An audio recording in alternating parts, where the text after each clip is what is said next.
Hello बच्चों, चलिए प्रश्न को पढ़ते हैं और समझते हैं। यदि एफ एक्स बराबर एक समाकलन दिया है हमें जिसकी सीमा 0 से 1 है T sine T D T, तब एफ डैश एक्स है और हमें इसके लिए विकल्प ए बी सी और डी चार विकल्प दिए गए हैं और हमें इनमें से सही विकल्प का चुनाव करना है। प्रश्न को हल करने से पहले हम प्रश्न के लिए मुख्य अवधारणा लिख लेते हैं। तो इस प्रश्न के लिए मुख्य अवधारणा मुख्य अवधारणा में हम खंडत समाकलन का एक सूत्र लिखेंगे जो प्रश्न को देखने से ही हमें पता लग रहा है। खंडत समाकलन का सूत्र होता है u गुणा वी डी एक्स। दो फलन के गुणनफल का समाकलन यदि करना हो तो ये होता है u, उसके बाद होगा वी डी एक्स, उसके बाद माइनस। अब हम u का अवकलन करेंगे, उसके बाद v का समाकलन करेंगे और फिर जो भी आएगा हम उसका फिर से एक बार समाकलन करेंगे प्लस सी। तो ये सूत्र आपको इस प्रश्न के लिए याद रखना है। यहाँ पर u को मानने के लिए हमें कथन लिखते हैं, उस कथन को भी आप याद रखें।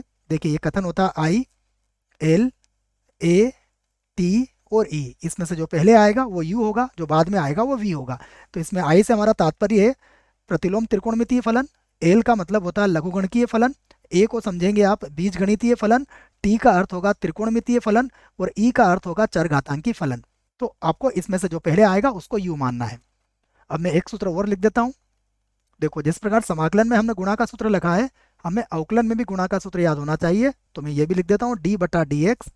और अगर हमें u बटा वी करना है तो इसका सूत्र बनता है u डी वी बटा D X plus V D U बटा डी एक्स।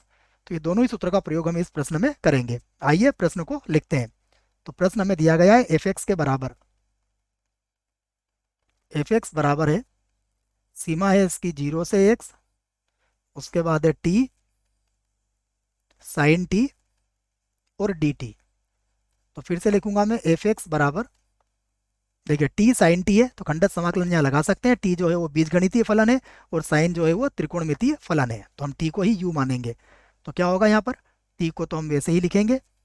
अब साइन टी का समाकलन करेंगे, तो यहाँ लिख देता हूँ मैं समाकलन में साइन टी डी टी, फिर माइनस हम टी का अवकलन करेंगे तो ये होगा डी टी बटा डी टी, पुनः हम साइन टी का समाकलन करेंगे और फिर जो आएगा उसका भी हमें समाकलन ही करना है।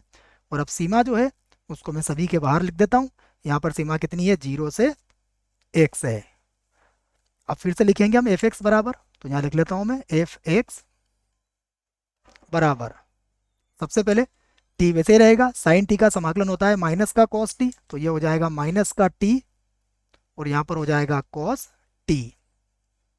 उसके बाद माइनस देखिएगा, यहाँ पर डी टी बटा डी टी का मान 1 होगा, साइन टी का समाकलन क्या होगा माइनस का कॉस टी, तो ये प्लस का कॉस टी बन जाएगा और इसका समाकलन करना है हमें फिर से टी के सापेक्ष। सीमा क्या है, 0 से 1, तो सीमा तो जैसे है अभी चलने दीजिए।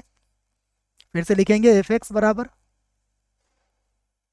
ये होगा माइनस का टी, यहाँ पर लिख दिया आपने कॉस टी और कॉस टी का समाकलन करेंगे तो कितना आ जाएगा साइन टी। और सीमा कितनी है इसकी, 0 से 1 है। फिर से लिखूंगा मैं एफ एक्स बराबर, अब सबसे पहले हम एक्स रखेंगे तो ये होगा माइनस का एक्स, यहाँ पर हो जाएगा कॉस एक्स प्लस होगा साइन एक्स। तो पहले हमने एक्स लिख ली, फिर माइनस, अब 0 रखेंगे तो ये भी 0 हो जाएगा और ये भी 0 हो जाएगा। तो हमें एफ एक्स का मान क्या मिला, एफ एक्स का मान मिला है हमें माइनस का एक्स कॉस एक्स और प्लस का साइन एक्स। परंतु हमसे एफ एक्स का मान नहीं पूछा गया है, हमसे एफ डैश एक्स का मान पूछा गया है। तो हम इसका एक्स के सापेक्ष अवकलन कर देते हैं। तो हम लिख देते हैं एक्स के सापेक्ष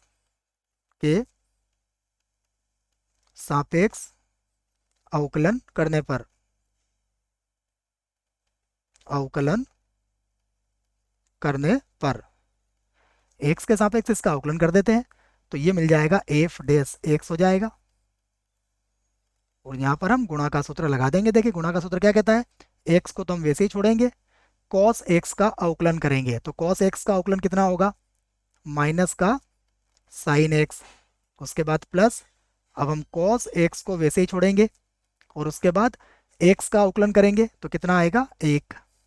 उसके बाद प्लस, अब साइन एक्स का अवकलन कितना होता है, कॉस एक्स। तो ये कुछ सूत्र हैं जिनका उपयोग हमने यहाँ पर किया है। फिर से लिखता हूँ मैं, एफ डैश एक्स बराबर, यहाँ माइनस के अंदर भेजेंगे तो ये हो जाएगा एक्स साइन एक्स, और माइनस को फिर अंदर भेज देंगे तो ये हो जाएगा माइनस का कॉस एक्स और प्लस का कॉस एक्स। तो देखो माइनस कॉस एक्स से कॉस एक्स कट जाएगा, हमें एफ डैश एक्स क्या मिला, एफ डैश एक्स आया है एक्स साइन एक्स के बराबर। तो हमारा उत्तर आ चुका है। अब विकल्प देख लेते हैं कौन सा विकल्प सही होगा। तो विकल्प के लिए विकल्प ए तो गलत है, विकल्प बी जो है यही आया है हमारा, एक्स साइन एक्स, है ना। मैं इसको एक बार और देख लेता हूँ, यही आया है एक्स साइन एक्स। तो ये विकल्प क्या है हमारे लिए, सही विकल्प होगा। विकल्प सी गलत है, विकल्प डी भी गलत है। आशा करता हूँ बच्चों आपको इस प्रश्न का उत्तर समझ में आया होगा। धन्यवाद।